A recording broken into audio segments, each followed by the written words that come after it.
You're wondering, okay, I have to make a decision on a plan and I'm being offered a PPO plan. Sonia, is this the best plan for me? Well, I'm going to dismiss one conception that most people have is I pay more, I get more. And that's usually the case with a PPO. It's usually a more expensive plan. Why? Because usually it allows you the feature to use a national directory, especially here in the United States, right? It's a national directory, so you're not picking no primary care doctor. You're also having maybe the ability to go out of network on your PPO plan. So on these particular plans, just note, these are self-driven plans, meaning that you get to decide where you go when you want, and you get to decide whether you stay in network or out of network. Very important to note, most of these plans for traditional PPO plans, you're going to have a copay for an office visit and usually a copay for prescriptions. But then other services may be copays, but in most cases, they're not. They're usually a deductible first once a year and then co-insurance that has to follow.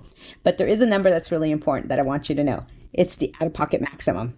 Your out-of-pocket maximum, okay, is basically all those numbers. It's the copays, it's the co-insurance, it's the deductible, all embedded into it. Once you reach that number, that's it. You tap out. Plan covers that 100% as long as you stay in the network.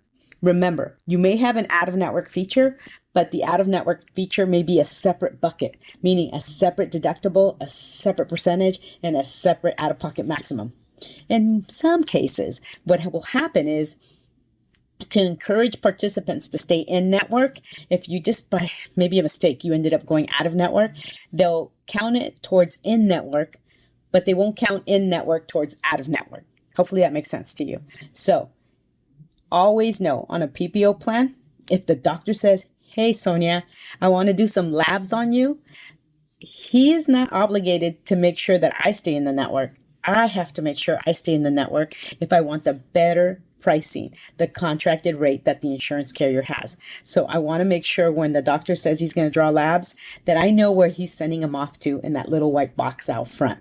So names that I recognize, perfect. You can draw my labs. Something I don't recognize on my plan, then basically give me the order. More than likely the lab that's contracted is right across the hallway or down the street. So keep that in mind. So remember, PPO, you get to decide where you get your care anytime.